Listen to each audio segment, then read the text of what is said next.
Vamos abrir nossas Bíblias aí no livro de Apocalipse. Abra aí a sua Bíblia. Apocalipse capítulo 2. Nós vamos ler os 7 primeiros versículos da Bíblia, ok? Eu queria até pedir perdão aí para os irmãos rapidamente. É porque hoje a gente teve um compromisso pela tarde. E aí não deu da gente passar aqui no Data Show, tá bom? Mas aí não tem problema, o pastor vai explicar. Tá bom? Da mesma forma, ok? Amém? Vamos lá, capítulo 2 do livro de Apocalipse. Versículo de número 1. Vamos ler aí. O versículo 1 até o versículo 7 são 7 grandes versículos, ok? Hoje nós vamos falar sobre a igreja de Éfeso. E aí nós demos até um subtema, que aí vocês não vão precisar nem anotar. Eu só quero que vocês gravem, porque a gente vai fazer algumas observações no texto, tá bom? Éfeso, devemos ter o cuidado com o abandono do primeiro amor. Tá bom? Isso aqui é muito sério, amados. Amém? Glória a Deus. Apocalipse capítulo 2, versículo 1 diz assim: Ao anjo da igreja em Éfeso, escreva: Estas são as palavras daquele que tem as 7 estrelas em suas mãos, que está à direita e anda sobre os 7 candelabros de ouro. Versículo 2, a igreja.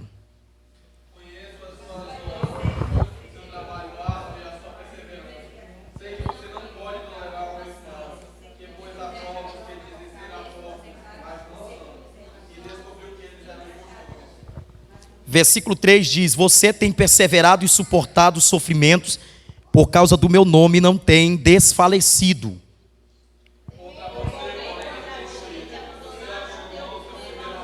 Olha o que ele diz no versículo 5: Lembra-se de onde caiu, arrependa-se e pratica as obras que praticava no início.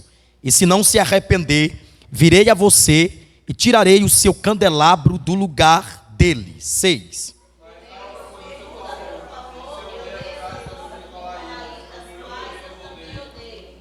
Aquele que tem ouvidos, ouça o que o Espírito diz às igrejas. Ao vencedor darei o direito de comer da árvore da vida que está no paraíso de Deus, ok? Eu queria que você pegasse a caneta, pega aí a sua caneta, e grifem todo o contexto do capítulo, do versículo 4, o versículo 5 e também o versículo 6. Pegue aí a caneta, pegue o papel, ok? Pega a sua Bíblia e grifem aí. O versículo 4, 5 e 6. Esses 3 versículos chaves, ok? Esses 3 versículos. Grifem aí. E aí nós vamos dar início às 7 igrejas, ok? Amém, amados? Amém. Pronto. Grifaram, né? Versículo 4, 5 e 6. Esses 3 versículos. Como nós chegamos aqui, nós chegamos praticamente em uma das partes mais importantes do livro de Apocalipse. Talvez nós temos 3 partes importantes sobre o livro de Apocalipse. A primeira delas é compreender todo o contexto do livro. A segunda dela é para que direção esse livro foi escrito, que é o que nós já chegamos agora. E terceiro é como se dará após o arrebatamento da igreja. Com base nisso, eu preciso que nós possamos fazer uma análise rapidamente, antes da gente analisar textualmente o capítulo 2 do livro de Apocalipse. Vocês se lembram que na semana passada eu frisei com vocês o seguinte: eu até disse para vocês que todo o contexto, todo o livro de Apocalipse, ele foi direcionado para a igreja como forma de alerta, como forma de exortação e como forma de encorajamento. Eu até disse para os irmãos que não era para vocês se assustarem com o livro, porque o livro nunca foi colocado, escrito, direcionado com essa finalidade de ocasionar medo, muito pelo contrário, era apenas para um despertamento da igreja. E aí eu fiz todo o contexto, desde a semana passada para cá, a gente falou sobre as perseguições imperiais contra a igreja de Cristo, como é que as perseguições começou a fazer com a igreja, o que é que ela trouxe em relação a consequências para os cristãos que tinham se levantado dentro desse contexto. E aí a gente falou que muitos deles fugiram para muitas áreas. E aí entre eles nós temos João, quando João vai para a ilha de Pátimos, nós até frisamos isso na semana passada, e isso aqui é uma responsabilidade muito grande. João não vai para a ilha de Pátimos apenas pela revelação, mas ele vai ali porque ele precisa de um lugar de refúgio. Ele está fugindo de todo o contexto que se deu nesta época. Frisamos isso e eu creio que ficou muito bem entendido na semana passada. Agora veja, quando a gente trata do capítulo 2, nós temos a primeira igreja que é direcionada à primeira carta. Porque se a gente analisar, o primeiro contexto do livro de Apocalipse, ele foi direcionado para as igrejas. E aí nós temos 7. E aqui mora uma pergunta interessante. Nós temos das 7 igrejas, o início de uma igreja. E essa igreja nós vamos ver em todo o contexto que Paulo trabalhou muito mais na igreja de Éfeso, ou possivelmente em qualquer outra igreja. E nós vamos datar isso em datas, em tempos, em fazer algumas análises. Mas antes da gente começar a falar sobre a igreja de Éfeso, eu preciso só que a gente faça uma análise rapidamente. Primeiro, as 7 igrejas do Apocalipse, elas se tratam de congregações. Ou seja, elas são igrejas do tempo. Elas eram igrejas que já estavam formadas, elas já eram igrejas que já estavam criadas, ou seja, elas tinham os seus líderes, ela tinha os seus anjos, porque é interessante que quando a gente vê o capítulo 2 e a gente começa a compreender todo o contexto do capítulo 2 e do capítulo 3, que é em relação à igreja, você percebe que a carta não é direcionada para a igreja em si. A carta é direcionada para o anjo da igreja. Ou seja, a carta quer despertar primeiro o líder. Está sob o líder a responsabilidade de trazer a igreja para o fervor da palavra.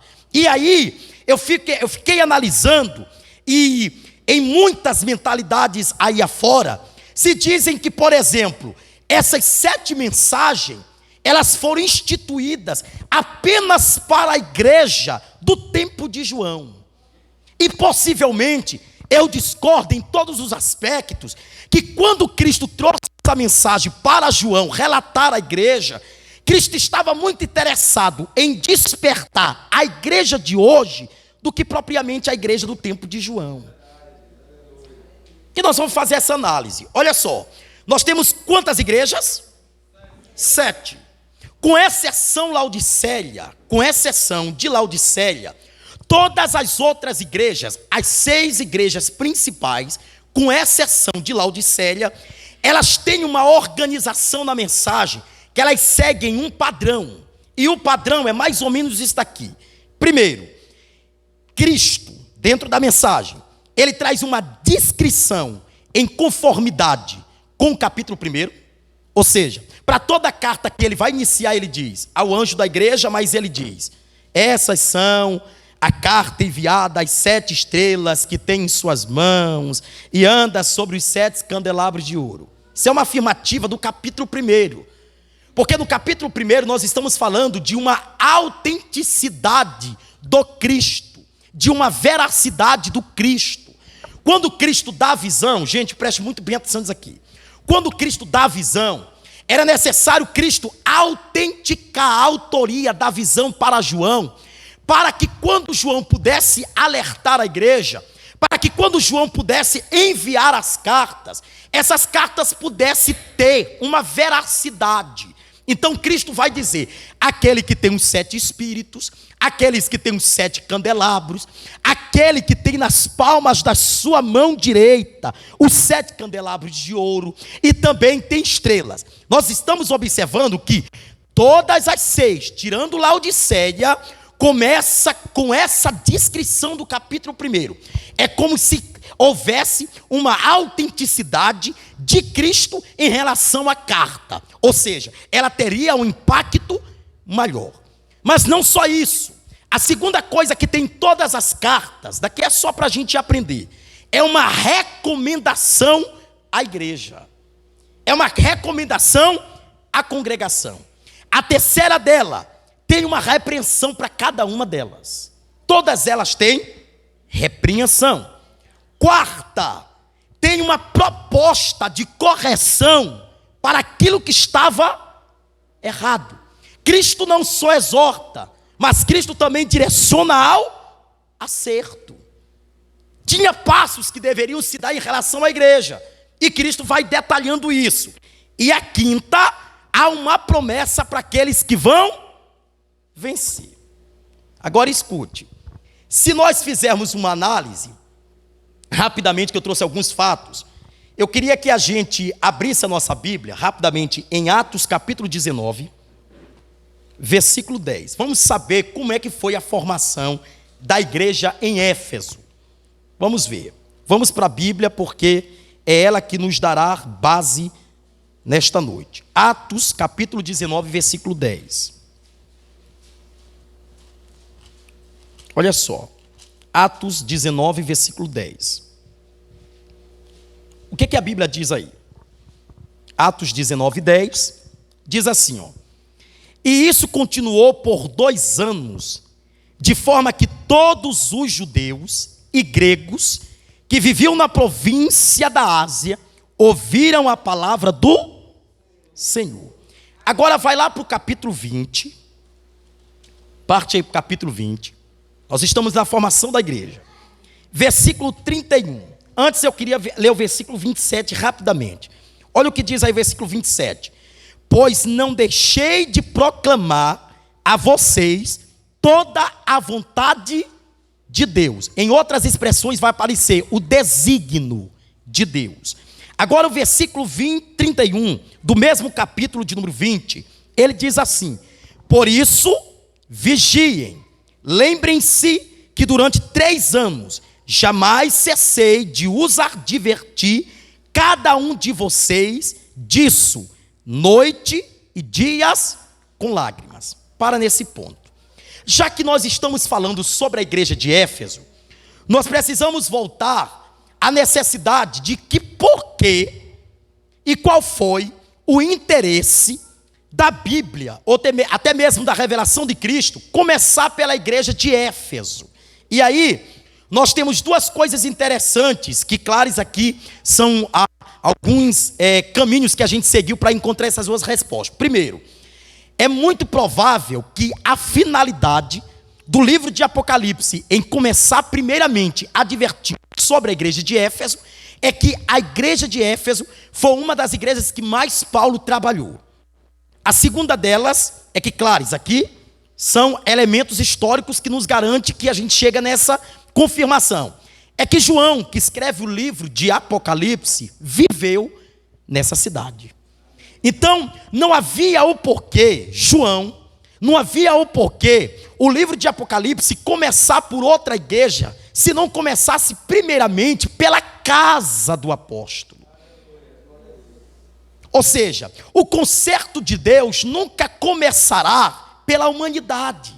O conserto de Deus sempre começará pela casa de Deus. Gente, se vocês tiverem ideia no que eu estou dizendo para vocês, isso é de se assustar. Isso aqui é para se pensar. O juízo de Deus não começa pelo mundo. O juízo de Deus começa primeiro colocando em xeque a igreja de Cristo. Só que quando a gente vai para o livro de Atos, e aí nós lemos aí 3 bases, capítulo 19, capítulo 20, e os 2 versículos do capítulo 20, a gente vê a formação da igreja. Quando Paulo chega na Ásia, ele vai cuidar da igreja de Éfeso.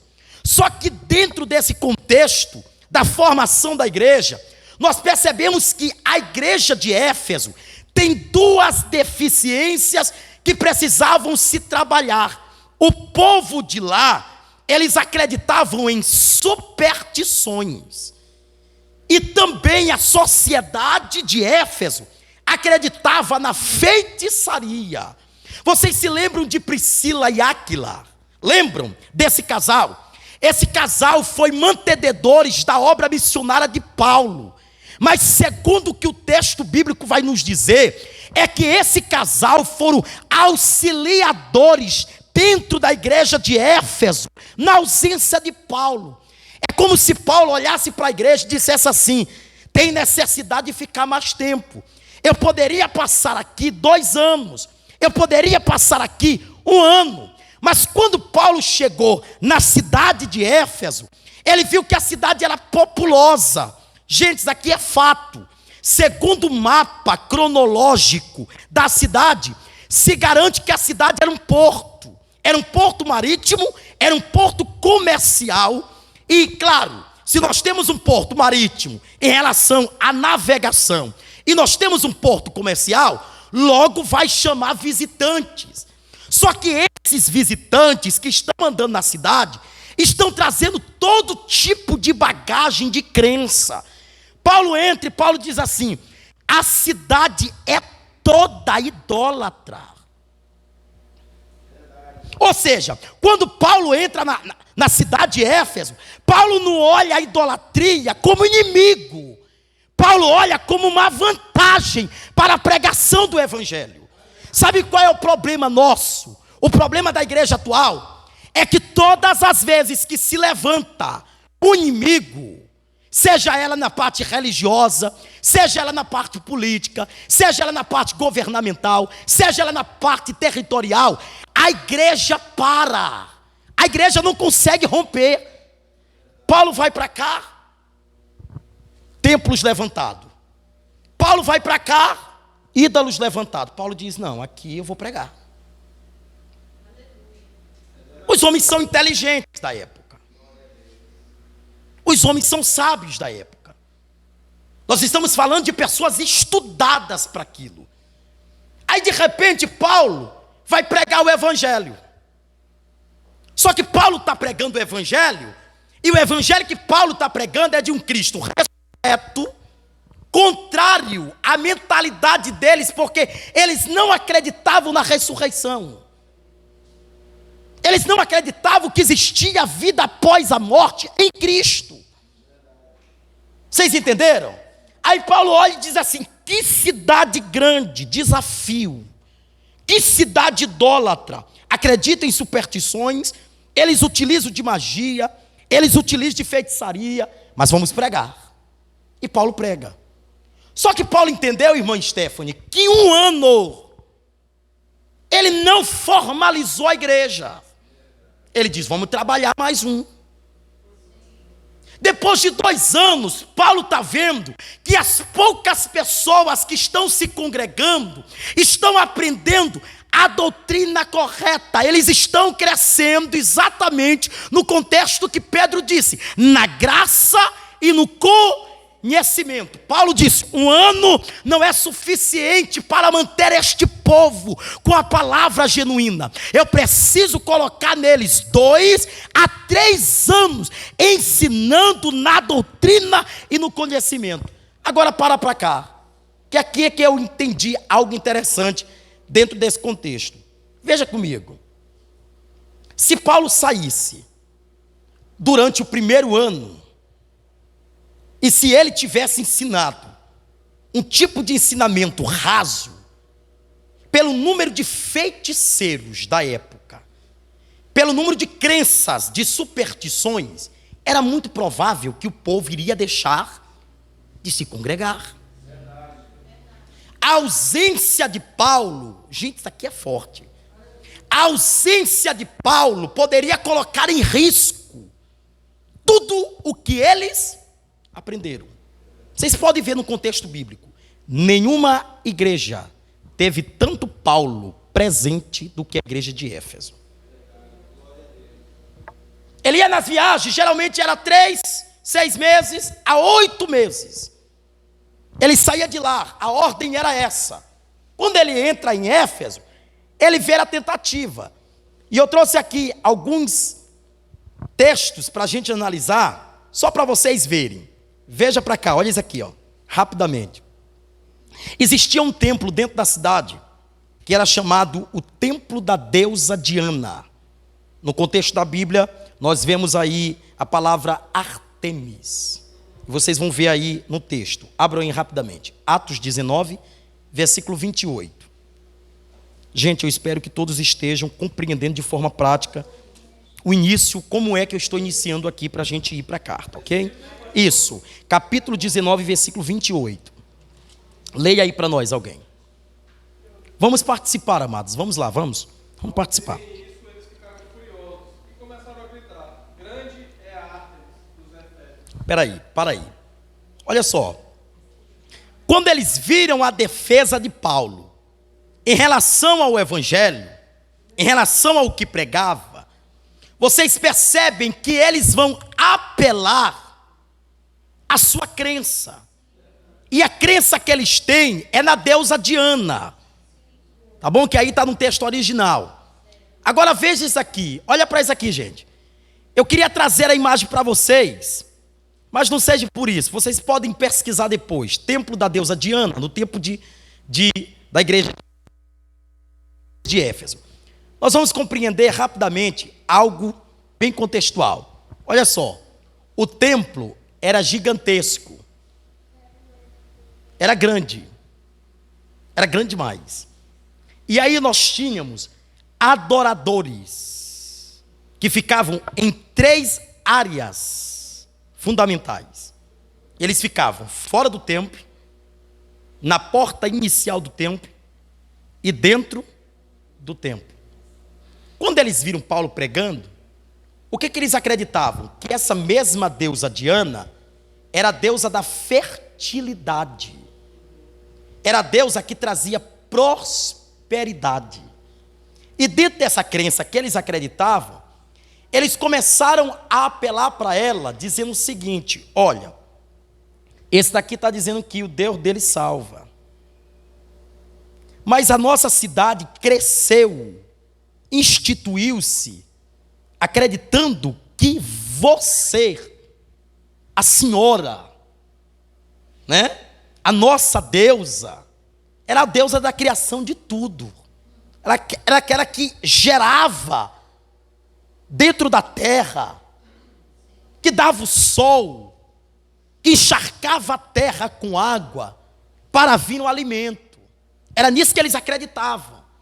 Eles vê Paulo como inimigo desta crença. Por isso é que eu vi a necessidade que quando Paulo ele vai debater dentro da igreja, ou seja, dentro da cidade, ele vai formalizar a igreja, e ele formaliza a igreja com 2 tipos de inimigo. Ele diz: irmãos, tudo que eu estou ensinando para vocês agora, preste atenção, não se desvie desse ensino. A superstição e a feitiçaria é 2 inimigos contra a palavra. Tome cuidado. É Paulo trazendo isso. Quando eu vi esse tipo de mensagem de Paulo, eu comecei a ver, por exemplo, que Paulo ganhou inimigos, que eram inimigos ferrenhos contra o ensino dele. Por isso é que ele institui Priscila e Áquila como cooperadores para ajudar no ensino dele. Mantenha a igreja bem ensinada. Mantenha a igreja acreditando no Cristo ressurreto, acreditando que Cristo é o Salvador da humanidade, acreditando que Cristo pode mudar a vida das pessoas. Essas pessoas estão presas em um tipo de crença que não é real, que não é verdade.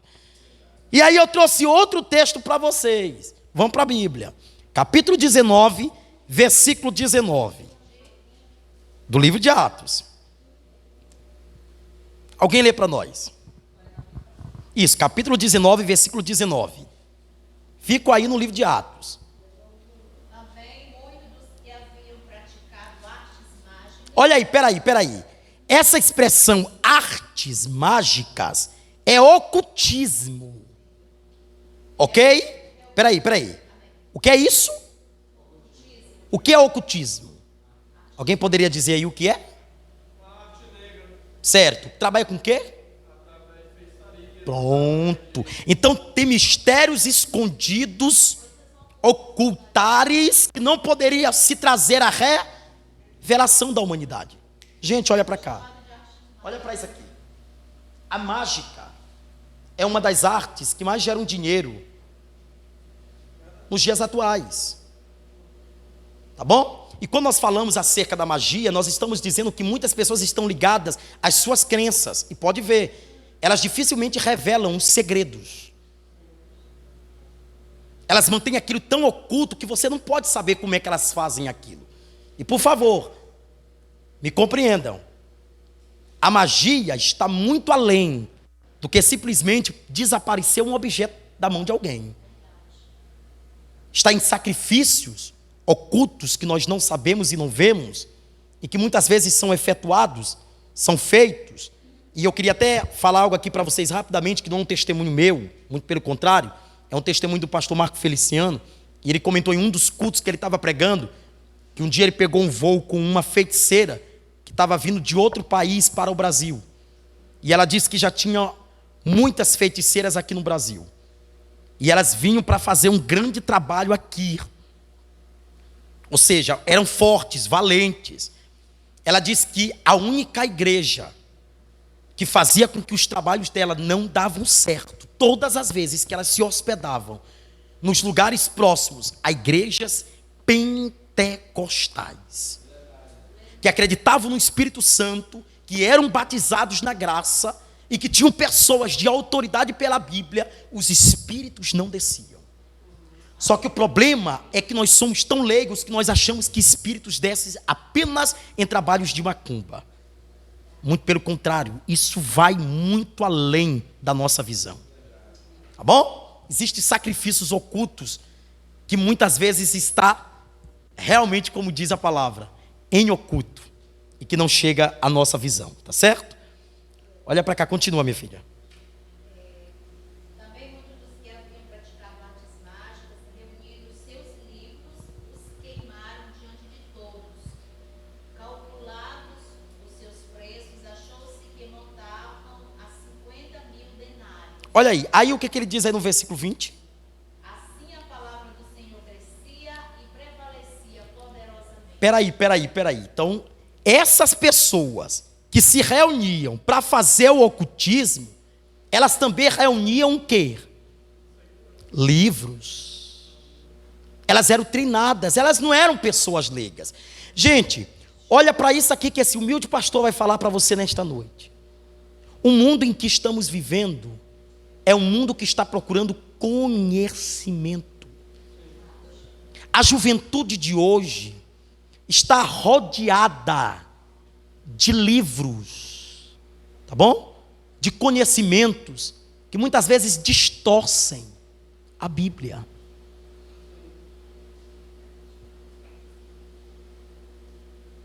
Já dizia uma velha frase que em uma sociedade leiga, em uma sociedade deficiente de conhecimento, reina o poder.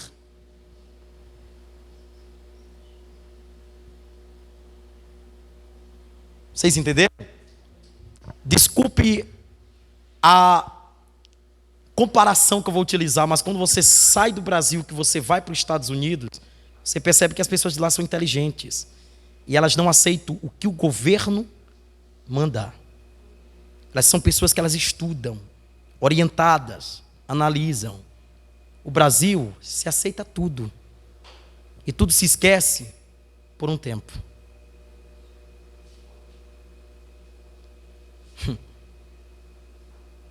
Só que o livro que eles tinham, é isso aqui que eu quero analisar, tá vendo? Só que a magia que eles praticavam dentro da cidade de Éfeso, não fez com que Paulo limitasse o evangelho que por ele foi pregado, porque o que o texto diz é que a palavra difundia, crescia, ia fortalecendo a igreja.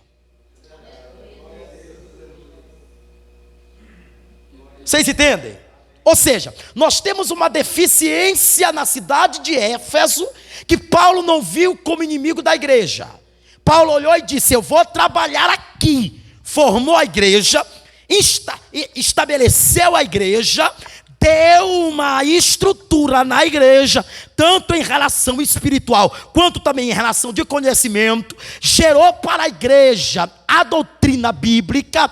A igreja cresceu, evoluiu. Gente, essa igreja cresceu tanto que, por exemplo, uma carta que Paulo manda a essa igreja, ainda preso, que é a carta de Efésios, ele faz uma comparação da igreja com os guerreiros da época de Roma, que pelejavam contra outros impérios. Ele diz: a nossa luta não é contra carne e nem sangue, mas é contra hostes. O que Paulo está dizendo? Preste atenção, a igreja dentro vai ter que sair para fora, e se a igreja sai de dentro e vai para fora e não conhece os inimigos, a igreja é vencida. Sabe por que o amor dos irmãos, na época de Atos, na época de sua formação, na época em que ela foi instituída, ela estava fervorosa, ela estava quentinha, ela estava queimando? Sabe por quê? Porque nesse tempo eles ainda estavam recém-nascidos. Primeiro amor. E é interessante, por exemplo, nós aqui, eu me recordo que quando eu aceitei a Jesus, e tendo o meu percurso todo, eu até comentei aqui uma certa feita para vocês, que eu sou, as pessoas até dizem um pouquinho que o pastor é bem antigo, porque os hinos que eu mais gosto é hinos mais antigos. Então as pessoas dizem assim: "Ó, pastor, o senhor é muito antigo, vamos para essa nova atualidade." Os hinos que faziam diferença eram os hinos que ele enaltecia a pessoa de Cristo. Ele dizia, os compositores, eles sentavam numa cadeira, juntamente com uma mesa, e quando eles iam compor, a inspiração vinha do Espírito.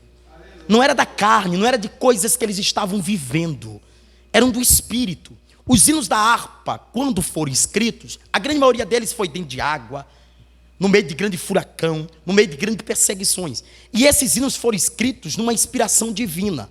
Agora você imagina, na nossa convenção, assim que nós se convertemos a primeira vez, irmãos, é um fogo abrasador. Nós queremos fazer na igreja até o que não tem. Nós criamos. Pastor, eu estou com sede de almas. Pastor, eu quero almas. Pastor, eu quero sair pelo mundo pregando o evangelho. É o primeiro amor.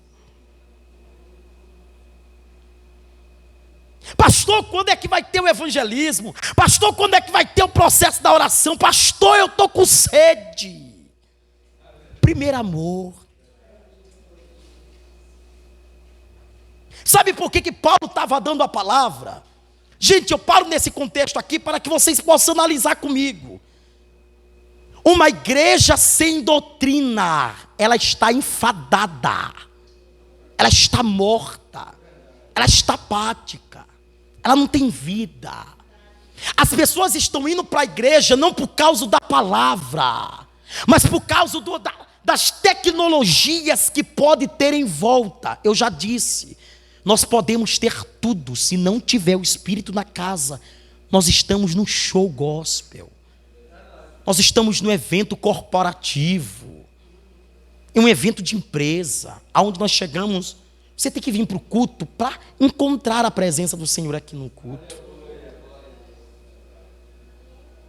Você entende? Porque foi a pergunta que eu me fiz. Por que Paulo pregou a doutrina? Por que Paulo instituiu a doutrina na igreja? Será que um ano não servia para eles? Paulo estava dizendo: os inimigos lá fora são mais persistentes do que a igreja aqui dentro.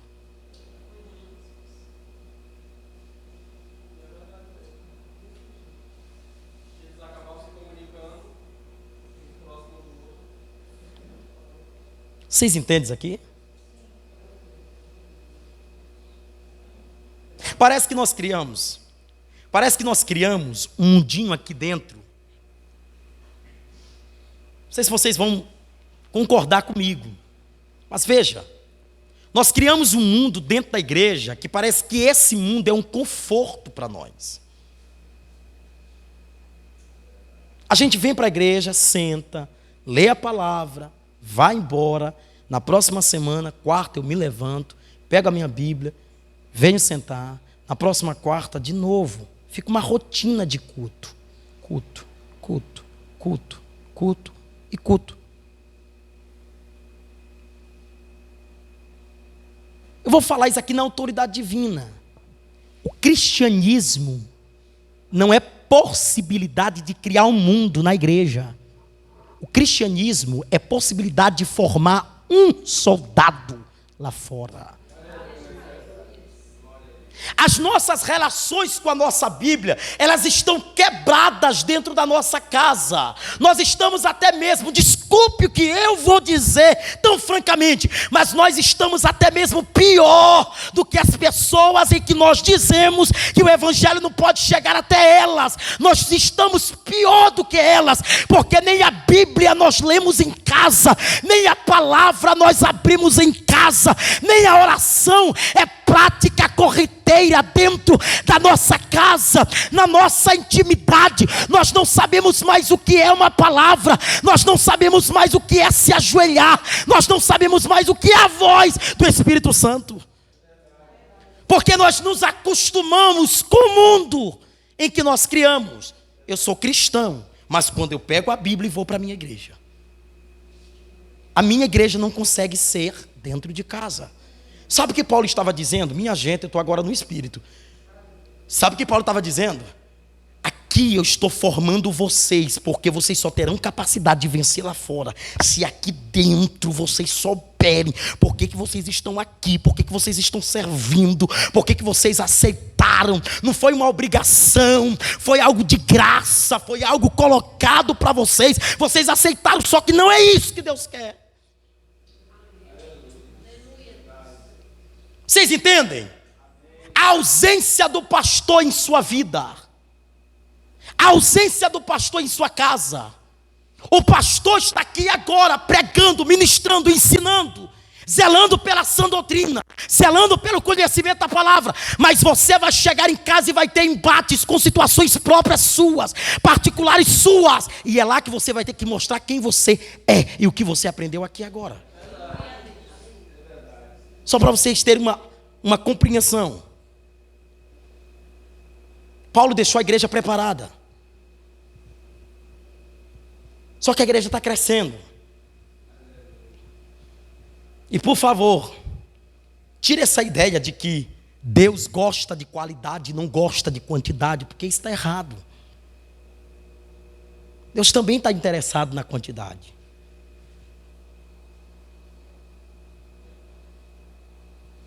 Não sei se vocês concordam comigo, mas nós criamos isso na nossa mente, de que Deus quer qualidade. E que parece que é uma deficiência nossa, né? Quando nós olhamos pouca gente, a gente diz assim, não, para me despreocupar, queridos, não se preocupe com quantidade, Deus quer qualidade. Espera aí, mas talvez nem os que estão aqui estão entregando com qualidade o culto que deveria ser entregue.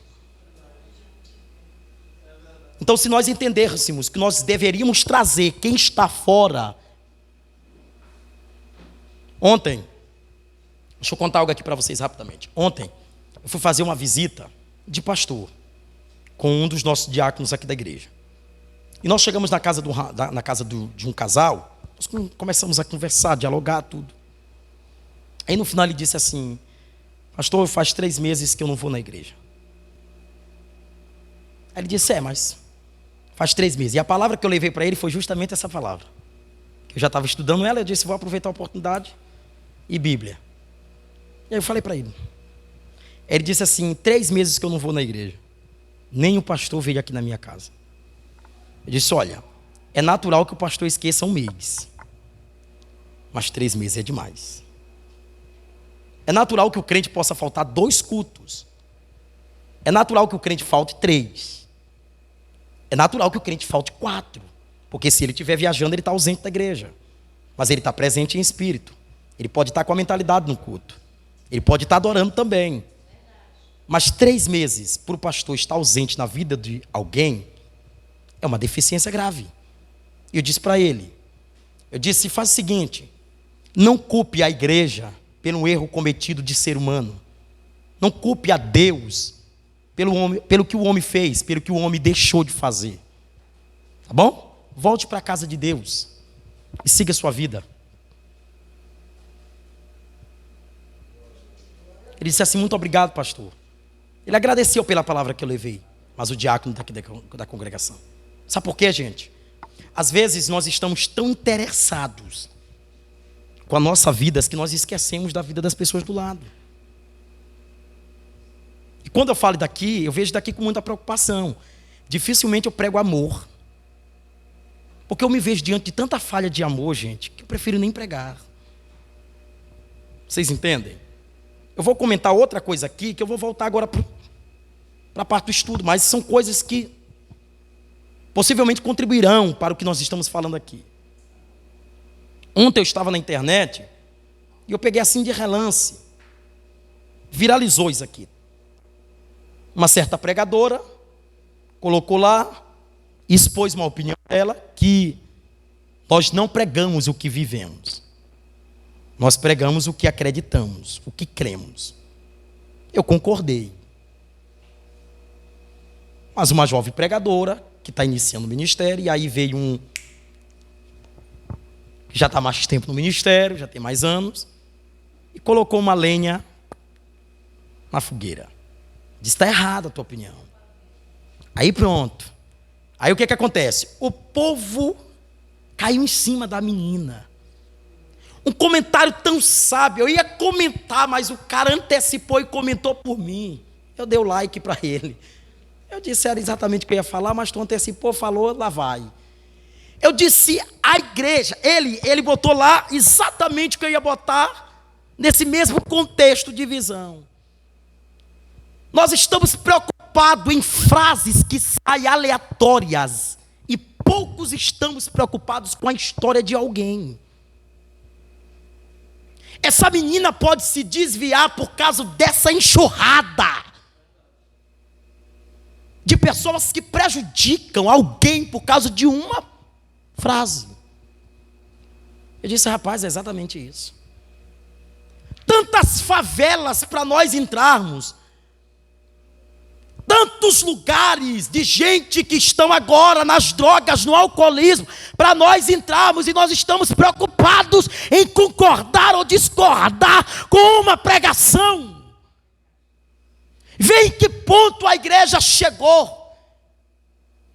E eu volto para cá e vou pegar o gancho. Paulo estava dizendo: eu não quero que vocês ataquem a crença desses homens. Eu não quero que vocês saiam daqui para debater com eles. O evangelho está em vocês. Da mesma forma que eu preguei o evangelho com poder, com veracidade, com autoridade, quando vocês também forem anunciar, vocês também estão debaixo dessa autoridade. Sabe que nós devemos nos preocupar hoje? É como está nossas mãos. Às vezes está limpa. Tantas vidas morrendo perto de nós e nós interessados com a nossa. Jesus disse: quem quiser ganhar a vida, perdê-la. Estás pronto para perder a sua vida para viver a vida de Cristo? Quantas vontades Paulo não tinha? Mas em todo o contexto da Bíblia, Paulo diz: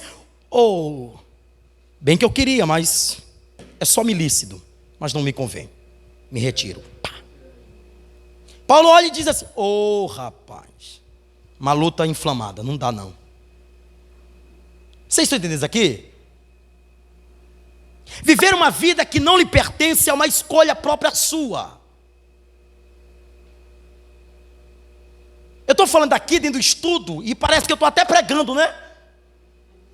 Mas só veja a autoridade aonde nós estamos chegando no que nós estamos dizendo. O primeiro amor é muito bom. Mas Deus está mais interessado, não é naquela convivência que você tinha no primeiro amor quando aceitou a Cristo. É na continuação. Porque parece que quando a gente diz assim: fulano de tal, como era lindo de ver quando ele estava no primeiro amor. Parece que ele está no terceiro. Parece que ele está no quarto, né? Não. O amor de Cristo é um. É único. Mas esse amor deve ser uma continuidade. Paulo estabelece a igreja. E quando Paulo estabelece a igreja, Paulo não vê os ataques de fora para dentro. E aí olha como é que é interessante isso aqui. Fui analisar o templo da deusa Diana e eu encontrei algo interessante que é histórico. O templo da deusa Diana foi considerado uma das 7 maravilhas do mundo antigo. E ela ainda é considerada até os dias atuais como uma das 7 maravilhas do mundo. Hoje ela está tombada, apenas para a arqueologia e também para o turismo. Tá certo? Mas Paulo deixou a igreja instituída naquele mesmo lugar. A igreja começou a crescer. Só que o crescimento também, agora eu vou entrar dentro do estudo. Só que todo crescimento, ele pode ser tão deficiente que nós achamos que o crescimento de uma igreja está pautada em número de pessoas. E, por exemplo, quando está chegando gente, as pessoas começam a dizer assim: mas a igreja de fulano agora está arrebentando, rapaz. Rapaz, essa é que é a igreja. Cresce, rapaz, é jovem que... Vai lá mesmo, o trabalho é bom. Às vezes não é nada disso. Vou dizer o que é. Às vezes é só fogo de dia, de tempo. Tu vai ver quantos vão para o evangelismo, tu vai diminuindo um grupão grandão. Tu vai ver quantos participam da IBD, aí é que é a devastação toda da igreja. Tu vai ver quantos participam de doutrina, e tem gente que tem tanta empatia pelo culto de doutrina, que o inimigo dele não é Satanás não, é a Bíblia. Mas ele é crente. Ele diz o quê? Culto de doutrina. Ah, não, meu irmão, não gosto dessas coisas. Mas comigo tem que ser na campanha. Comigo tem que ser no óleo. Comigo tem que ser na profetização. Aí ele fica... eu vou dizer algo para vocês aqui. Tá? Eu tenho coragem, irmão. Eu já disse que eu me responsabilizo pelo que eu falo. Mas tem gente que está atrás até de cartaz. Ele vai ver se tem lá os canela de fogo, os do mistério, os da revelação, os da profetização. Aí ele fica. É hoje é que eu vou. Aleluia. Irmão, é hoje é que vai ter poder. Hoje a igreja vai pegar fogo. Quando vê aqui é um monte de porcaria que sai daqui. E é um Deus mostrou, e é um Deus revelou, e é um Deus disse a palavra. 10 minutos dos 40 minutos que o cabra teve, ele dá engole mais 10 e faz 1 hora. Ele não pregou nada. Ele prega 10 minutos e a igreja diz que saiu cheia do Espírito Santo. Se vergonhice, crente. Procure aprender que o que vai te levar para o céu é a palavra. Então, quando tiver a palavra sendo ministrada, você pode sair daqui dizendo: ó, culto gostoso. Eu saio cheio da presença de Deus, porque teve palavra. Você está dizendo isso aqui? Olha para cá, gente. Olha para cá. Eita, papai. 2 fases que a igreja de Éfeso tem. A primeira fase é a fase do recém-convertido. A igreja de Éfeso, do tempo de Paulo, tinha virtudes que ocasionariam em nós um impacto. Sabe o que é a primeira coisa que Deus vê na igreja? Eles são árduos no trabalho. Eles são firmes diante das heresias. E a capacidade deles de suportar provas é algo desejável. Isso é o primeiro amor. Irmão, pode ver, no primeiro amor, tudo que o pregador diz que não seja coerente com a Bíblia, tu diz assim, está errado. Já quando você vai perdendo isso, as heresias vão contaminando tua mente, tu já vai dizendo é verdade. É uma concordância. O pregador nem bem falou a frase, tu já está dando glória a Deus, ele está dizendo que o diabo é bom. É isso aí, glória. Você está entendendo isso aqui? Eu estou falando isso porque é verdade. Sabe, queridos, eu quero ensinar a igreja. No ato de uma pregação, não fique dando glória para o além. Tem gente que fica glória, glória, glória para o além. Calma, vamos ver o que ele diz. Eu vou falar algo aqui que aconteceu. Não sei se foi real, mas eu acho que isso aí acontece em muitos lugares. O pastor lá chegou, disse que todo entusiasmado, viu a igreja lá, disse que pentecostal toda no fogão lá, medonho. Aí disse que ele começou a falar em língua. Falou em língua, e a igreja lá sacudida de glória, e manta e sobe e desce aquela coisa medonha. quando terminou, sabe o que ele disse? Ele disse: eu falei aqui tudo que o diabo mandou eu falar. Aí as irmãs do Ciclo de Direção. Aí os irmãozinhos estavam no reteteco lá, né? Você está entendendo isso aqui? Uma igreja que não tem estabilidade, uma igreja que não tem discernimento, uma igreja que não busca discernimento, é uma igreja enfadada a todo tipo de heresia. A igreja de Éfeso, ela foi instituída para combater heresias. Eles não acreditavam, eles lutavam contra. Os hereges, quando entravam no meio da igreja, a igreja tinha uma empatia tão grande que eles não davam nem oportunidade para o cabra. Eles não tinham vez, nem para pregar e nem para ensinar. Porque eu digo algo aqui importante para vocês: quem ensina deve ter muito mais prudência, porque a responsabilidade de ensinar a igreja é muito grande. Nós temos que buscar muito, nós temos que analisar, minha gente. Às vezes a gente ora, às vezes a gente vai lá, pega vários livros, vai pesquisando um monte de coisa, para ver se aquilo está consistente para a entrega da igreja. Aí eu fico vendo, a coisa mais importante que a igreja tem hoje, que é uma das coisas mais deficientes que está tendo no nosso meio, é a pregação. Você está entendendo isso aqui? Porque o cara tira lá 10 minutos durante o dia todo. Naquele dia que ele vai preparar a mensagem, ele tira 10 minutos para orar. Depois da oração, ele já cria uma estabilidade de pregação, que na mentalidade dele ele vai arregaçar a manga da igreja. Ele diz: eu não preciso mais nem ler a Bíblia. Quando eu chegar lá, Deus vai me dar toda a revelação. Vai não. Vai não.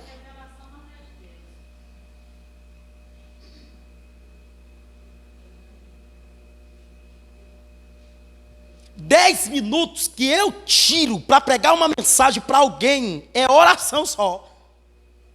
Para me iniciar, que eu vou pedir para Deus o tema e a mensagem. Me dê aí, Senhor. Quando Ele me dá, a responsabilidade do restante é minha. Agora é contigo, eu já te dei, procure. Aí é que eu vou esmiuçar aquilo, vou preparar aquilo, vou analisar aquilo, vou para o contexto, vou para o pretexto, vou ver o que para onde vai, se é para esse tempo, se é para esse dia, perguntas do texto, vou analisar. Pregadores hoje estão fracos. Mensagens fracas. Palavras fracas que faz um povo fraco. E a igreja recebendo qualquer tipo de imundície. Amém, Jesus, é verdade. Você entendeu? Somente o tipo de pessoa você vai receber a mensagem que vem da boca dele. É do seu pastor. Porque o seu pastor, independente do culto, independente do dia, independente, ele vai lhe dar a mensagem. E eu vou dizer algo aqui para vocês. Eu não consigo mais brincar com aquilo que é de Deus. Ainda como menino, lá no comecinho, talvez eu não tinha ideia. Hoje eu vejo o peso. Quando Deus me dá uma mensagem dura, você não sabe o quanto eu sofro para me entregar aquilo. Digo: meu Deus, não tem outra mensagem não, Senhor. É essa, meu filho. Meu Deus, mas não tem outra palavra. É essa, meu filho. Meu Deus do céu, outra, pai. É essa, não tem mais jeito, é essa daqui. Você entendeu? Que às vezes, amados, para quem não vem para cá para ter uma oportunidade, pode parecer fácil. Porém, existe um peso. Porque uma igreja apática, a verdade do evangelho, dificilmente ela será tão aprovada para receber uma disciplina. Sabe por que a carta que foi direcionada para a igreja de Éfeso, o Cristo que envia ela através da vida de João, ele primeiro dá uma aprovação, uma lembrança para tudo aquilo que eles faziam, porque Cristo está querendo reativar. Olha que palavra, minha gente. Cristo estava querendo reativar neles as velhas práticas do tempo do apóstolo Paulo, quando a igreja era firme, quando a igreja era árdua no trabalho, quando a igreja tinha capacidade de suportar as provas. Agora vamos ver aí. Vamos ver. Olha só. Só na igreja de Éfeso. São 7 versículos, correto? 7. Dos 7 versículos, nós temos, por exemplo, uma perda do entusiasmo, uma perda de convenção. Alguém poderia me dizer o que é entusiasmo?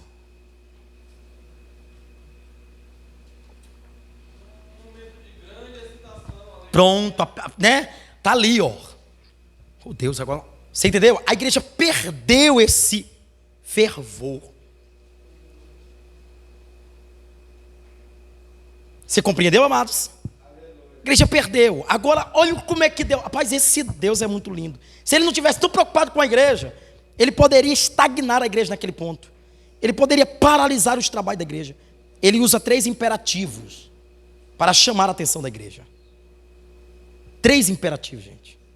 Esses 3 imperativos Deus está chamando a gente hoje. Eu tenho certeza que vocês não saíram de casa aqui para perder este ensino. Vocês saíram de casa para aprender. Aprendam, gente. Estou chamando a atenção de vocês, aprendam. 3 imperativos. Deus disse: lembra-se, arrependa-se e pratique as obras que praticava antes. 3 imperativos Deus chama. Lembra-te, arrependa-te e pratique. Sabe por quê? O primeiro passo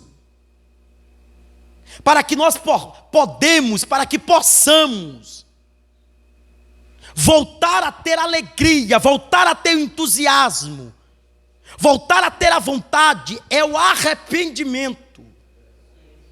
No livro de Provérbios, a Bíblia diz que aquele que se arrepende e deixa, alcança misericórdia.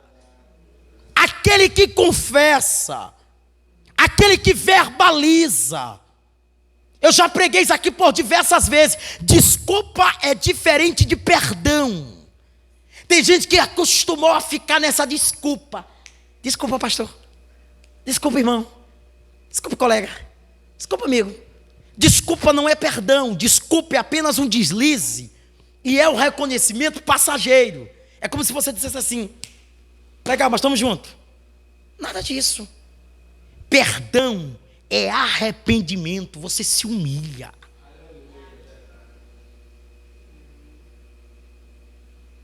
Você reconhece. Gente, é interessante. O perdão é libertador, gente. E não é para quem está lhe perdoando, é para você. Você vive tão em paz, mas tão em paz, que nada lhe acusa em sua mente. Agora é você guardar algo dentro do seu coração, pronto. Você, irmão, engraçado. Quem não dorme não é quem te machucou, é você. Às vezes eu fico me perguntando para Deus, como é que é essa justiça de Deus, né? Mas claro, por favor, não é questionamento ao Todo-Poderoso, até porque Ele é dono de tudo. Mas às vezes eu fico me perguntando, Senhor, por que às vezes tu não tem nada a ver na história, tu pega o tombo e o Senhor fica lá. Pede perdão. Senhor, eu não errei, pai. Pede perdão. Estou falando porque é verdade, gente. Daqui acho que vocês vivem isso. Ou é só eu? Né? Às vezes tu não tem nada a ver, tu diz, Senhor, eu não fiz nada. Não, mas vai lá e pede perdão. Porque o que Deus quer gerar é que, para a pessoa que fez, ele vai entender que o teu pedir perdão é um choque de mudança. É como se Deus estivesse mandando uma mensagem para tal. É assim que é meu servo. É assim que eu amo. É assim que eu quero que faça. O grande problema é que nós ficamos na defensiva. Eu não fiz, então eu vou ficar na minha. Fique na sua para te ver se Deus, para te ver se tu vai ficar quieto. E uma das maiores prisões não é a prisão física, é a prisão mental. Quando algo te acusa por algo que possivelmente você acha que não fez. Por isso é que todas as vezes que eu oro, eu digo, Senhor, até pecados que eu cometi. Às vezes, né? Que eu sei que eu fiz e tem pecados que eu sei que talvez eu possa ter cometido e nem percebi. Pode falar, meu pastor.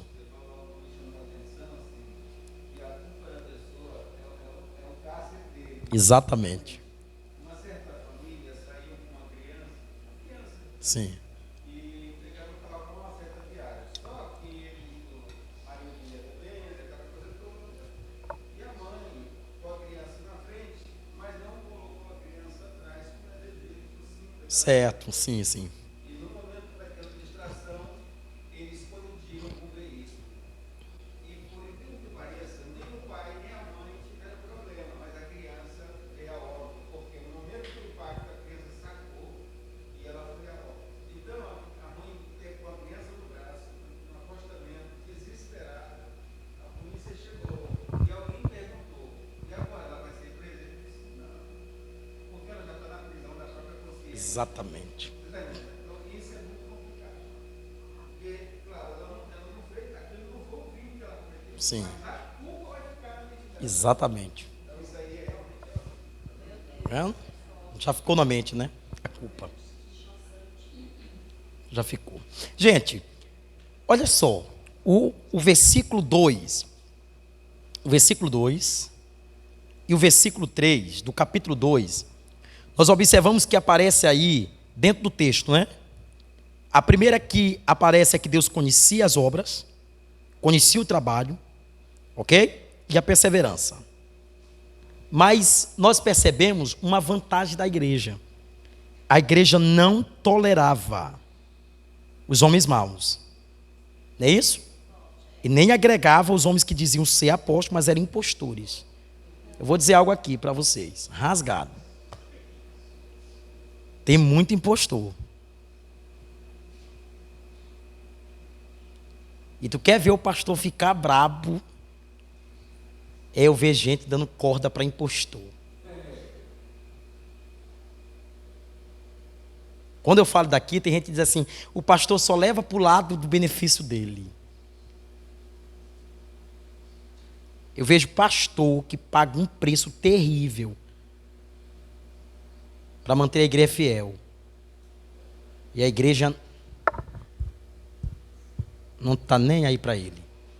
Agora chega o impostor e diz que é pastor, senta até na mesa do cabra.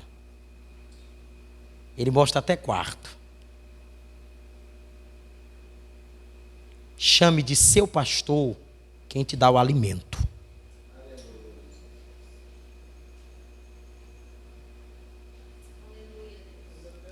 A igreja não tolerava. Pode falar, meu filho. Pode falar. Ainda tem a situação que Jesus mandou orar pelos inimigos. E esses são os nossos inimigos. Mas Eita. a gente, em vez de orar dizendo, liberta ele, faz ele. Exatamente. A gente diz, rapaz, manda esse cara pro inferno. Leva logo.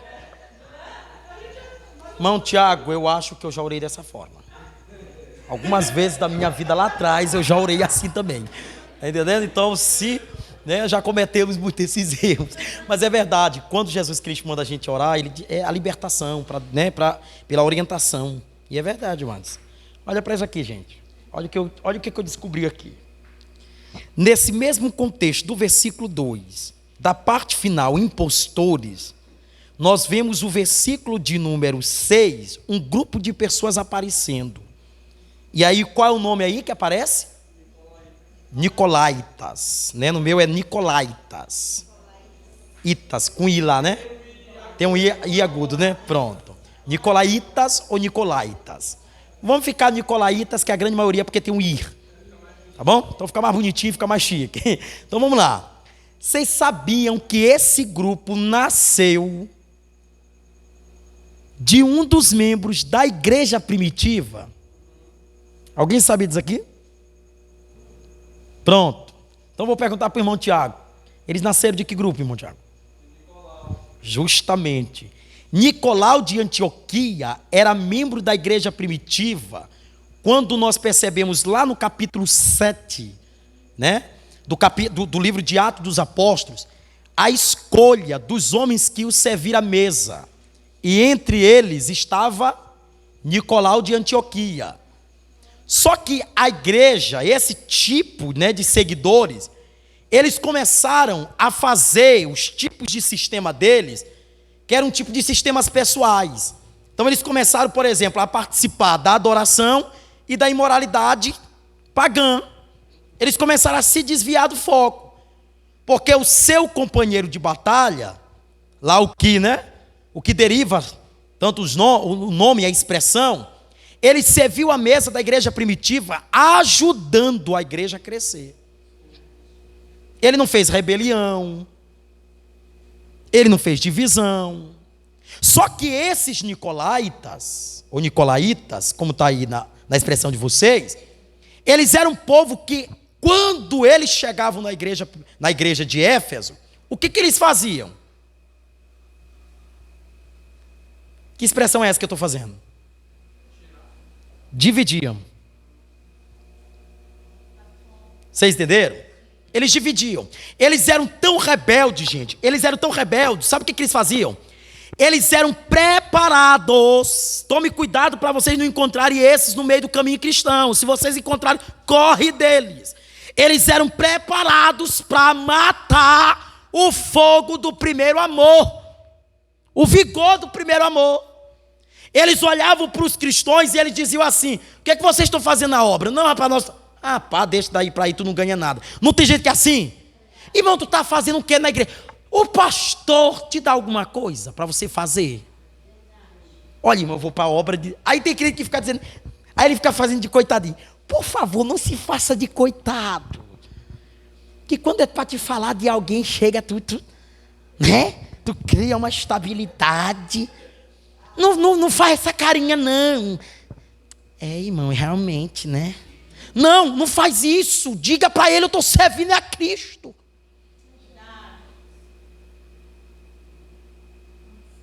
Estou servindo a obra de Cristo. Sabe o que Paulo diz? Paulo diz assim: eu não sou peso para a igreja. Eu não me faço de peso para a igreja. O meu trabalho é árduo na obra, é incansável na obra, mas eu não sou peso na obra de Deus. Aí tem crente que quando é confrontado no servir a obra, no servir a igreja local, ele fica: é, irmão, na minha igreja eu não sou reconhecido. Eu vou falar.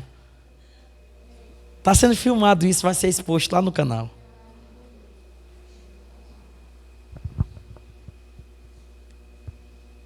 Se tu entendesse que fazer a obra de Deus não é fazer na igreja local, tu largava dizer que a igreja não estava te dando oportunidade. Porque hospitais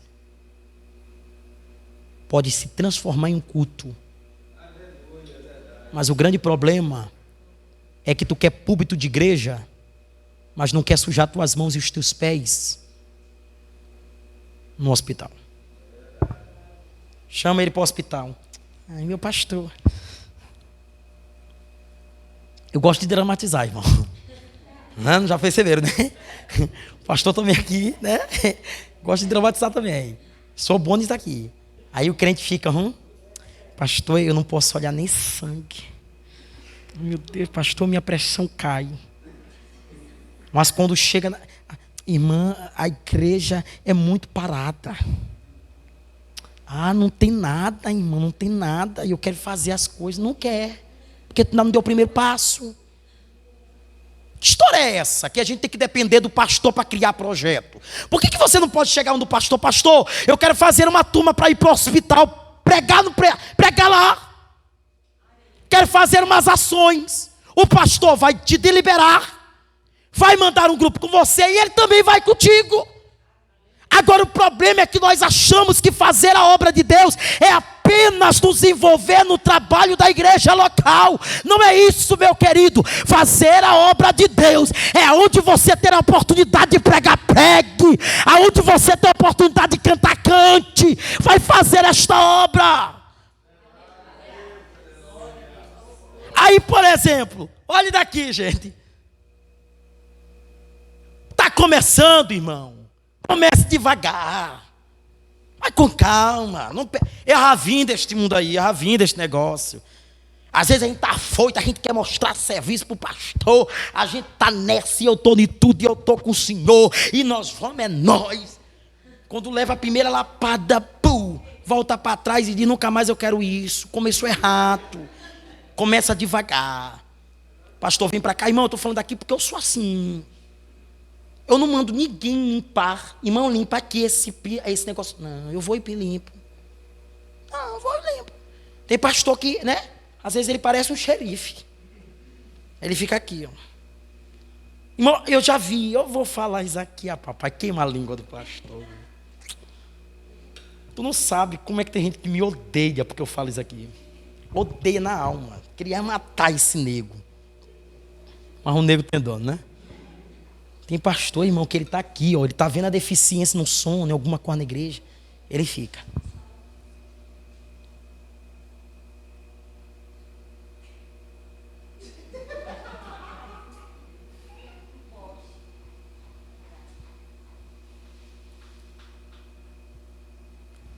É.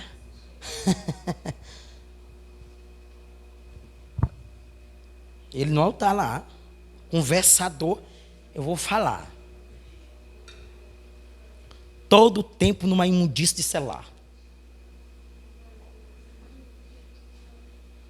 Eu estou vendo agora os pastores, eles ficam muito mais no celular do que ligados no culto.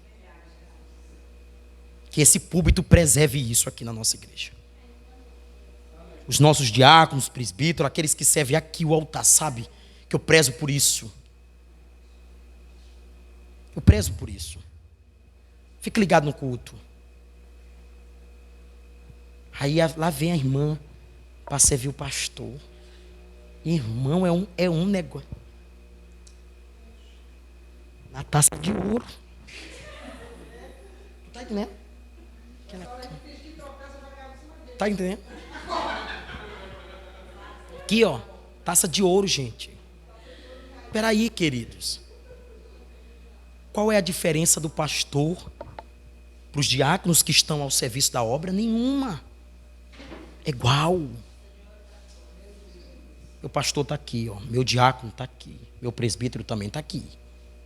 Missionário também está aqui. O mesmo copo. Não tem diferença aqui, não. Está entendendo? Eu vim, gente. Eu vim disso. Eu vim disso aí. Então eu sei como é que é. Você vê as deficiências começando aqui, ó.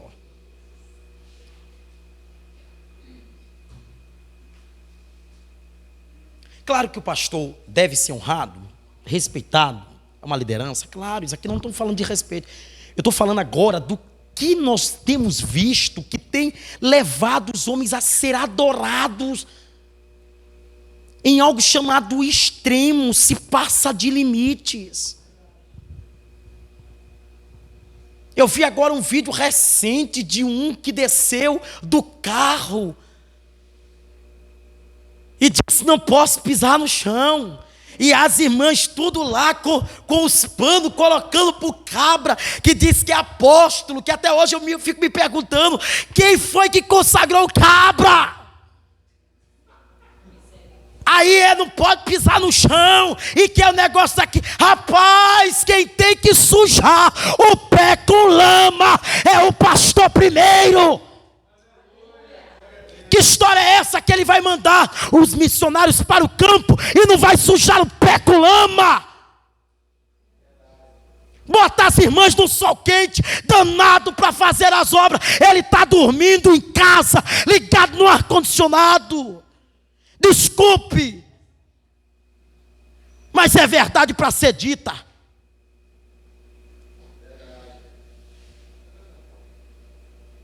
Está aqui os irmãos. Estamos trabalhando há 10 anos. Há 10 anos que eu faço evangelismo no bairro. Há 10 anos que eu vou na frente. Pode alguém chegar e dizer, o pastor quer estar na frente de tudo. Eu quero. Eu vou. Eu me disponho. Eis-me aqui. Rapaz, pastor, não dá um espaço. Para quê? Para o diabo? Ele é que tem que trabalhar. Sabe por quê? Quando ele não trabalha, Quem falava que ele não estava na frente é o primeiro a dizer: relaxado, bota os outros porque não tem capacidade de fazer. Está em casa agora. Me lembro que quando eu vou contar esse testemunho aqui para vocês que estão entrando agora da igreja. Vendo? Já vou terminar. Agora que eu comecei. Nós compramos uma bateria. Aí compramos violão, compramos um microfone. Gente, os nossos microfones eram com fio. Meu irmão. Vocês não sabem o desafio daquilo. Irmão, e era um fio que quebrava e as irmãs botavam para cá. E só faltava rolar o microfone todo no fio para poder funcionar. Aquela coisa era uma guerra. Eu digo, meu Deus, está na hora de mudar. Aí nós fizemos um projeto. Cheguei lá no rapaz. Eu acho que daqui, quem tava desde essa época aqui, daqui. Carol, tu tava, não tava? Na venda da água da praia, tava? Tava. Acho que tava, não tava, Gão? Acho que tu foi uma vez lá, né? Quem mais aqui tava? Acho que só Carol, né? Acho que daqui, acho que era só Carol. São os irmãos mais antigos. Aí sabe o que a gente fez? A gente criou um projeto. Aí eu fui lá no rapaz e disse assim: quanto é que o senhor faz esse pacote todinho aí levando? Irmão, a igreja era simples demais, amados. A gente não tinha nadinha, irmão. O dízimo aqui era só Jesus na casa. Tá entendendo? Só Jesus. Aí eu fui lá. Aí ele disse assim, nesse tempo era na promissória ainda era no carnezinho. Aí ele disse assim: pastor, eu lhe vendo aí tudinho. Era uma mesa de som, uma menorzinha do que aquela dali, e uma caixinha de som. Caixinha de som. Irmão, dava mais microfonia do que tocava alguma coisa. Microfonia danada, daquela coisa, porque era pequenininha a igreja, né? A gente queria botar o som medonho. Aí tá bom. Ele disse: eu faço por 4.800 conto. Meu irmão, naquela época, 4.800 conto era dinheiro demais. Eu disse: fechado. Disse minha palavra. Na hora que eu cheguei em casa, eu digo: eita loucura que eu fiz. Rapaz, eu vou ligar para esse homem dizer que eu estou desfazendo um negócio com ele de novo. Eu disse: mas eu tinha dado a minha palavra, agora vai ter que ir. Tá bom. Olha quantas vezes eu parcelei. 3 vezes. R$4.800. A entrada de dízimo aqui era pequenininha, irmão, demais. Eu digo: ai, Jesus, e agora? O Senhor me deu a estratégia: vendo na água da praia. Vamos vender água. Aí sabe o que eu fiz? Tá aqui Carol. Acho que Carol foi uma das vezes com a gente. Eu queria que tivesse as pessoas que foram aqui. Tassiano, tu já foi também, Tassiano? Não, né? Irmã Carla também já foi. Então ela sabe. Então ela pode dizer se é verdade ou o que eu estou dizendo ou não. Gente, não tinha um domingo pra gente ir que eu não tava com a minha camisa amarela no sol quente medonho. Agora tu imagina, né? O rapaz aqui branquinho, de camisa amarela, era a coisa mais linda do mundo. Numa praia daquele de escaldar tudo. E eu lá, e sorrindo, e da frente, e tudo. Aí o pessoal, nós ia vender, nós fazíamos o grupão, e eu tava lá, e vamos arrastar. E olha, irmão, era assim, ó, pra vocês, rapaz, sofrimento era assim, mano. Era isso aí, era que era. Tá entendendo? Para fazer a obra. A gente levava a caixa, aí quando a caixa esvaziava do povo, tu tinha que buscar aquele quilômetro todinho. Que quando a gente olhava assim, a gente não sabia se era areia, grudado com o próprio sol que já tinha descido, e aquela coisa escaldante, a gente... E vamos. A gente chegava, volta de novo, e lá vai a gente. Aí um dia, nós estamos vendendo, o rapaz perguntou assim para a Giovana, nossa líder e coordenadora de jovens. Disse assim: cadê o pastor da igreja? Ele pensando que o pastor era aquele homem mais velho, aquele homem. Aí eu, lento, cheguei lá. Aí Giovana: é aquele que é meu pastor. Que o povo da nossa igreja também, para identificar, né? É complicado. Que ele já grita: é o meu pastor. Aí ele disse assim, ele nem precisou fazer isso, né? Na verdade ele olhou para baixo, né? Porque eu ainda forcei aqui tentando olhar para cima, mas foi para baixo mesmo. Ele olhou assim, ele disse assim: é esse, é? Aí eu disse: sou eu, senhor. Nessa hora a gente fica serinho, irmão. Eu disse: sou eu que sou o pastor. Ele disse assim: olha, só por causa... Eu digo que esse homem compra essa água todo dia, Jesus. Só por causa disso. Ele disse: só por causa da tua presença. Porque muita gente vende água aqui para a igreja e eu não vejo o pastor. Só por causa da tua presença com eles aqui, eu vou comprar aqui R$100 de água. Irmão, R$100 de água hoje não é nadinha. Naquela época foi a felicidade dos meninos. Os meninos disseram: o senhor não sabe quanto o senhor está nos alegrando. Nós ia ficar até 3, 4 horas da tarde. Nós estamos diminuindo mais 2 horas de relógio. A alegria. Irmão, olha a bênção. Todo domingo nós íamos. Teve um culto do pastor aqui que nós saímos da praia cansados para a gente vir realizar o culto. Chegamos atrasados neste dia. No dia de uma homenagem do culto. Irmã Cara se lembra disso. E nós estávamos aqui. Nós pagamos o rapaz R$4.800 em 2 meses. Todo domingo nós estávamos lá. No dia que eu cheguei para ele, que ele disse: venceu a data, eu disse: eu estou indo aí. Quando eu chegava com o dinheiro, eu dizia: pode passar todinha conferindo, que eu já estou indo embora, que está certinho o dinheiro. 2 meses nós pagamos. Hoje eu chego na loja, hoje mesmo. Nós chegamos na loja. Na mesma loja que eu comprei. O pastor já é de casa, não foi, minha filha, o que ele disse? Ele disse: o pastor já é de casa. Para ele mesmo, aquele homem era que tu olhou. Levou nosso dinheiro todinho. Uma vez eu cheguei lá, doido para me comprar o microfone. Ele disse: o senhor não quer levar parcelado? Eu digo: estou fora. Agora não quero mais. Não quero mais, que tu não sabe o tanto de só que eu já peguei. Vamos deixar esse negócio parado de vir aqui. Tu tá entendendo? Aí tu sabe o que eu fico observando? Gente que não tem história. Gente que não tem passo. Gente que não quer sujar a mão, que não quer sujar pé, por causa do Evangelho de Cristo. Não esqueça mais disso. Missões é para a igreja. Uma igreja deficiente é aquela que diz: eis-me aqui, não vai. É uma igreja que vive dizendo: Senhor, é o seguinte, eis-me aqui, mas é o seguinte, envia fulano que é melhor, tem mais eloquência, fala melhor, tem mais jeito. Deus não precisa de crente que tenha jeito. Deus precisa de disponibilidade para fazer. Queridos, isso aqui é forte. Vamos terminar, vamos. O pastor já se empolgou. Olha aí a frase. Deus disse: eu sei as tuas obras. Sofreste e tem paciência, não se cansaste. Mas porém, perdeu o primeiro amor.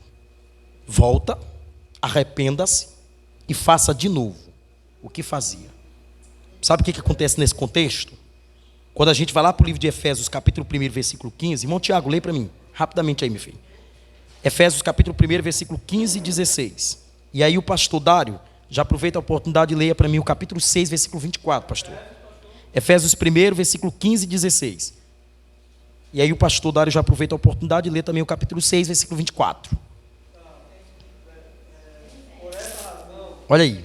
Desde que ouvi falar da fé que vocês têm no Senhor Jesus e do amor que demonstram para com todos os santos, não deixe de dar graça por vocês, mencionando-os em minhas orações. Olha aí, o que Paulo está dizendo? Para vocês são tão fervorosos no amor, na unidade, que eu me lembro todas as vezes de orar por vocês. Que amor é esse, gente? Que amor é esse?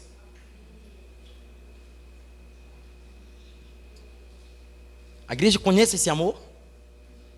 É o amor uns pelos outros. Era isso que Paulo estava dizendo. Irmãos, o amor é tão grande de vocês que vocês conseguem amar os irmãos. Gente, daqui é muito interessante. Capítulo 6, versículo 24. Diz a palavra do Senhor: a graça seja com todos os que amam ao nosso Senhor Jesus Cristo em sinceridade. Amém. Paulo está aprovando a igreja, gente. Capítulo 4, versículo 2. Leia aí para mim. Irmão Diego. Leia aí o 2, o 15 e o 16, meu filho. No capítulo 4. Versículo 2. Primeiro lê o 2, vai lá, 2. Toda a humildade e mansidão, com longanimidade, suportando uns aos outros em amor, Olha o 15.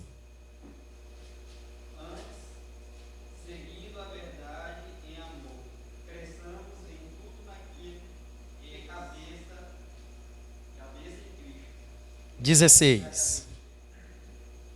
no qual todo o corpo, bem ajustado, é ligado pelo auxílio de todas as juntas,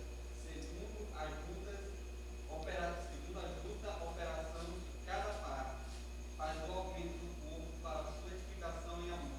Pronto. Sabe o que Paulo está dizendo? A igreja de Éfeso cresceu no amor, evoluiu no amor, amadureceu no amor.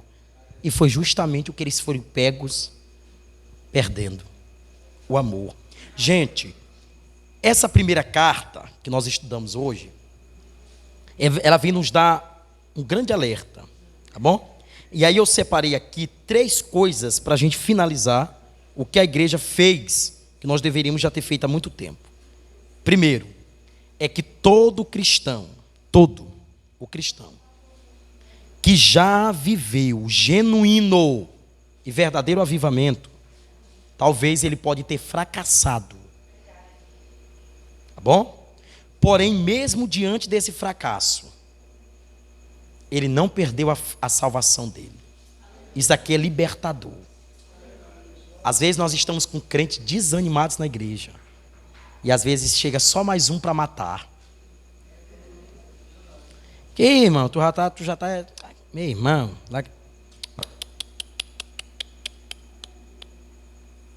Gravem isso. Vocês podem estar desanimados, mas a salvação de vocês não podem perder.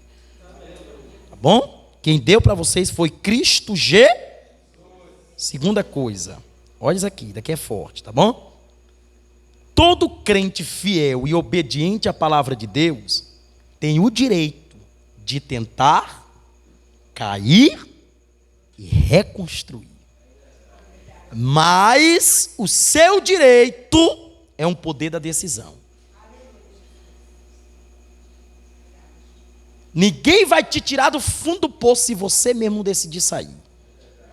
Porque às vezes tu vai lá no fundo do poço, tirar a pessoa está dizendo, eu quero ficar aqui, me deixa. Deixa lá. Você vai ver qual é o final. Por isso, seja inteligente, use a fé inteligente. Eu gosto de usar essa expressão, fé. Mas quando eu vejo a fé, eu vejo a palavra oração. Cadê a ação? Tem que ter ação. Vai lá e faça as coisas. Vai lá e decida. E terceira coisa, tá bom? Não perca a salvação. Você pode perder a recompensa, mas a salvação não perca. Pastor, eu não fiz muito. Não te preocupe. Seja fiel a Cristo.